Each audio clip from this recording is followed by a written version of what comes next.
in collaborazione con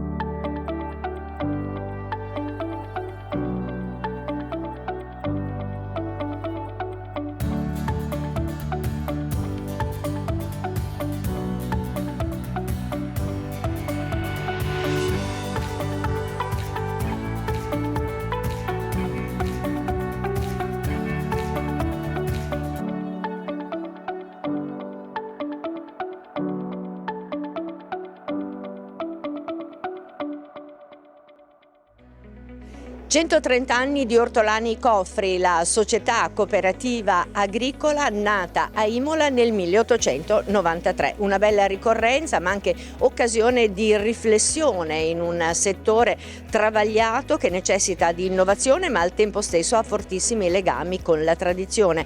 Per questo la festa di compleanno parte dal passato, racconta il presente e guarda al futuro.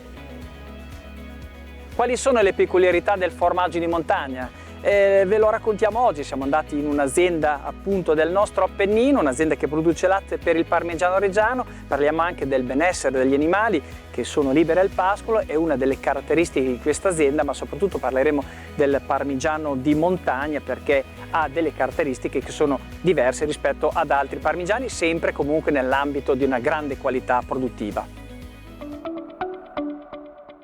130 anni di tradizione ortolana. In pratica oggi è una grande festa di compleanno. Siamo alla cooperativa Ortolani Cofri di Imola che compie 130 anni perché fu fondata nel 1893 da 37 ortolani imolesi. E pensate che in quel tempo Imola era davvero famosa per i suoi orti. Si facevano pomodori, fragole, finocchi, sedani, piante da vivaio, piantine da frutta, da sostegno, da siepe, da ornamento. Tanto che la cooperativa durante la seconda guerra mondiale ha tenuto rifornito il mercato delle erbe di Imola, consentendo prodotti di qualità a prezzi accessibili in un momento molto difficile. E tra l'altro questo è stato anche il frutto del lavoro delle donne che hanno sostituito gli uomini in guerra anche nei lavori più faticosi. A quei tempi la produzione della cooperativa Ortolani e il suo fatturato si basavano su due prodotti principalmente, che faceva circa l'80% del suo fatturato, ed erano i pomodori da messa e i fragoloni. Poi ci sono stati tanti cambiamenti negli anni, fusioni, incontri e naturalmente si è ampliata la gamma dei soci, la gamma dei prodotti. Arriviamo nel 1997 con la fusione della cooperativa Cofri nella cooperativa Ortolani e da qui nasce appunto il nuovo nome, ma nascono anche nuovi investimenti per la meccanizzazione, l'adozione delle tecnologie dell'industria 4.0 ed è per questo che il viaggio continua.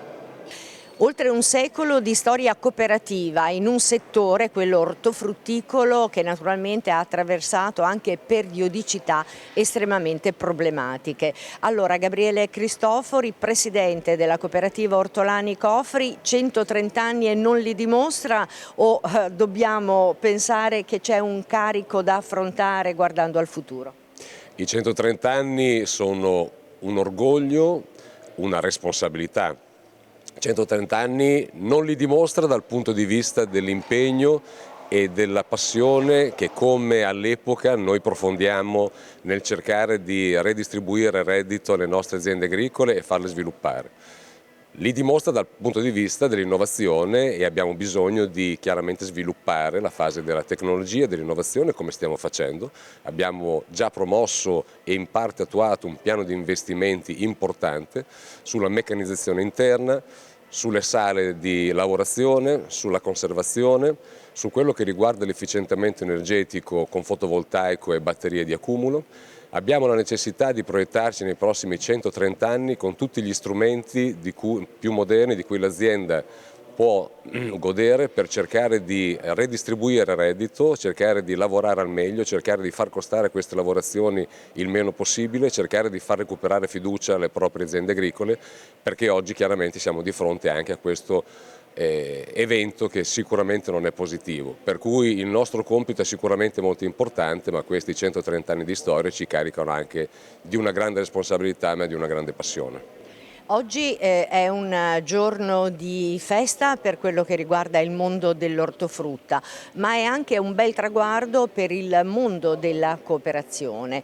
E allora, rispetto a ultimi dati, su 100 euro di spesa da parte del consumatore solo 6 euro vanno al produttore, un valore che scende a 2 se si parla di prodotti trasformati, il resto va a commercio, logistica e intermediazione, c'è mancanza di aggregazione nel settore, ci sono troppi player lungo la filiera, le varie sofferenze economiche che ci sono, dai costi in campagna che sono cresciuti alla crisi energetica, la morsa della grande distribuzione organizzata e i consumi in calo. Allora, rispetto a questo, l'assetto cooperativo può dare risposte diverse a chi lavora in campagna e a chi produce? L'assetto cooperativo può e deve dare risposte diverse, perché parte dal mettere al centro dell'attenzione l'agricoltore, la propria impresa e il reddito familiare. Per cui noi partiamo esattamente di qui per cercare di risalire la filiera, costruire un patto nuovo, cercare di capire come vincere gli ostacoli, come vincere le difficoltà che negli ultimi anni specialmente sentiamo in maniera sempre più pesante, e chiaramente questo è dovuto anche a una globalizzazione che è stata sicuramente non corretta o non normata, per cui da questo punto di vista abbiamo paesi che producono con dei costi di manodopera assolutamente più bassi dei nostri, il prodotto viene immesso nei nostri mercati a volte creando un po' di confusione tra prodotto estero e prodotto italiano. E questo chiaramente ci mette in enorme difficoltà. Serve un patto nuovo con la filiera, serve un patto nuovo con la grossa distribuzione e serve un patto nuovo con le istituzioni. Bisogna capire se il prodotto italiano è ancora importante come noi riteniamo lo sia. A quel punto le cooperative devono farsi un punto di riferimento per quello che riguarda l'italianità, il territorio, la provenienza, la tracciabilità e farne il loro punto di forza, insieme chiaramente all'efficientamento aziendale. Ma su questo dobbiamo ricostruire un percorso sulla frutticoltura che purtroppo ultimamente si è chiaramente un po' sfrangiato. Essere una cooperativa ortofrutticola locale in un mondo così globale è qualcosa che premia ancora e che ha un valore aggiunto rispetto al territorio. Voi in fondo conoscete per nome tutti i vostri soci. Questa è la nostra forza, conoscere il territorio, conoscere le persone che sono i nostri soci che ne fanno parte, conoscere le loro famiglie, conoscere come producono, conoscere il fatto che siano comunque dei galantuomini, che per noi è un termine ancora molto importante, cioè vuol dire rispettare i propri impegni e rispettare l'impegno che si è preso nella produzione di un prodotto sano, di un prodotto che possa essere consumato a tutti gli effetti e con tutte le caratteristiche dell'origine e della tracciabilità, e a questo per noi diventa molto importante. Su questo molte catene della distribuzione stanno già cominciando a fare riferimento, vediamo dei corner italianità sempre più estesi, vediamo dei marchi interni della GDO con il concetto di italianità estrinsecato in maniera molto evidente.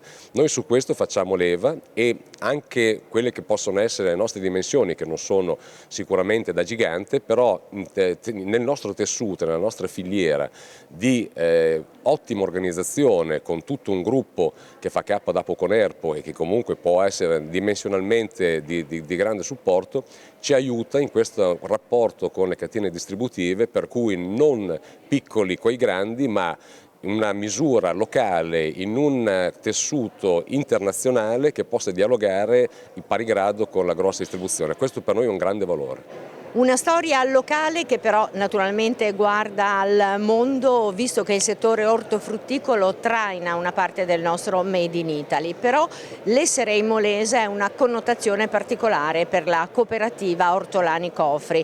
Qui gli orti erano rigogliosi, la frutticoltura è diventata la culla dell'agricoltura. Marco Panieri, sindaco di Imola, quindi un compleanno che coinvolge anche la comunità. 130 anni di storia, un traguardo veramente importante importante, che parla al Made in Italy, che parla al paese e ovviamente che parla anche al nostro territorio. Lo fa quando l'agricoltura vale il 20% del PIL in anni, come sappiamo, molto complessi, dall'alluvione a quello che è stato anche il caro energia e quello che sono poi i prezzi all'interno della grande distribuzione, anche un tema fortemente dibattuto, ma oggi si parla di storia, si parla di resilienza e si parla di tanto lavoro fatto da tantissime generazioni e penso sia questa la cosa più bella. Anche alle nostre spalle una mostra fotografica che racconta anche quelle che sono le immagini di questi anni, di questi tanti anni di sviluppo, e poi ci ricordiamo, perché il Comune non è la prima volta che partecipa alle iniziative della cooperativa e dei soci, ovviamente tantissimi investimenti, dai macchinari a quelli che sono il negozio al dettaglio per la città che favorisce anche i prodotti e lo sviluppo, e poi tante iniziative, quindi penso sia un bel traguardo da festeggiare insieme e l'augurio insomma ai prossimi 130 anni. Allora, a questo punto ascoltiamo anche, però ci parla da lontano perché è impegnato proprio per un accordo, il presidente della regione Emilia-Romagna, Stefano Bonaccini. Oltre un secolo di storia, ancora tante tappe da affrontare e traguardi da tagliare, continuate così perché, ripeto, è grazie a tantissime imprese o cooperative come la vostra che l'Emilia-Romagna ha potuto nel corso della sua storia, da poverissima com'era, diventare, pur con tutti i difetti e i problemi che abbiamo, una delle regioni con la più alta qualità della vita in Italia e in Europa, probabilmente nel mondo. E soprattutto voi garantite qualità di quello che producete e che riuscite a mettere sui mercati, ma soprattutto garantite anche tanti posti di lavoro, e ho sempre pensato che il lavoro è la prima forma, una delle prime forme di dignità che vanno garantite alle persone e alle loro famiglie. Buon compleanno e soprattutto continuate così, perché ne ha bisogno l'Emilia-Romagna.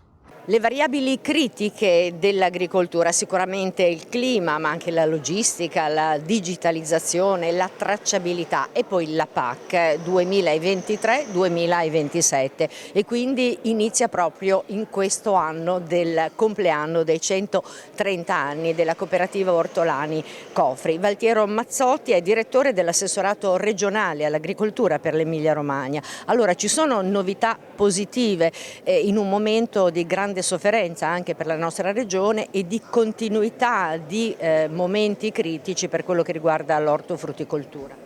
Sì, intanto un grande complimento a Ortolani Cofri, perché 130 anni, 1893 è una data storica dell'inizio della cooperazione, ed essere arrivati ad oggi è prodromo per un altro grande futuro.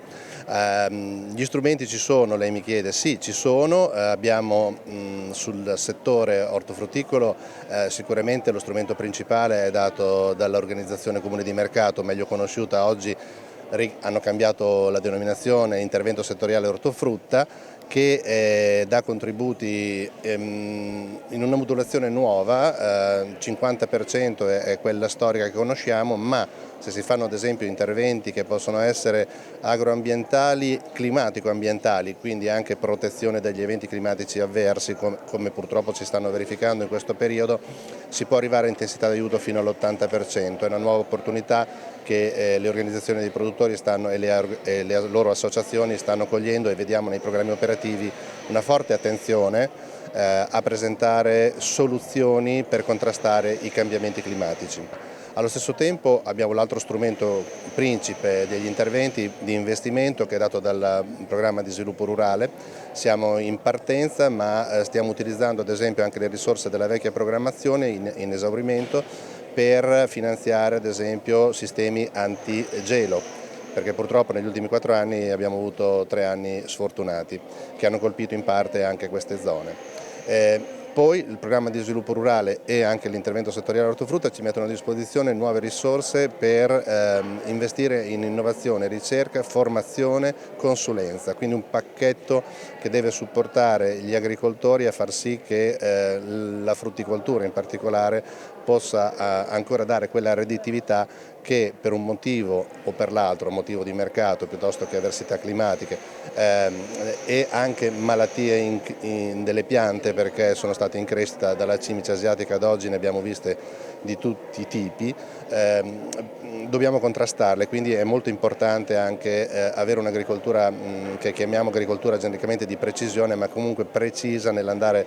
a dare quella costanza di reddito che altrimenti non rende attrattiva la frutticoltura, perché è un settore ad alto investimento per le giovani generazioni, ma anche per gli agricoltori, insomma, professionali che sono nel settore da anni. Ecco, diciamo che i consumi interni di ortofrutta sono in calo e questo è un dato non confortante. La Regione Emilia-Romagna può fare qualcosa rispetto a questo tema della promozione del consumo? Allora, i consumi sono in calo perché c'è un quadro generale, insomma, di crisi, insomma. Però il consumo, mi piace quello che è scritto nella brochure di Ortolani Crofri, nell'ultima riga bisogna conquistare dei palati, quindi ci sono dei programmi promozionali, però direi che diciamo che la chiave di successo ce l'hanno in mano più che altro gli agricoltori col loro saper fare, col loro saper offrire prodotti all'altezza, e l'Ortolani Crofri lo ha sempre fatto nella sua storia, perché nasce proprio come cooperativa di prossimità, una città come quella di Imola, dove offriva il fresco di tutti i giorni, insomma. Analisi, riflessioni e propositi per quello che riguarda il mondo dell'ortofrutta. Si parla di quello che potrà essere il futuro, ma sempre con un occhio al passato.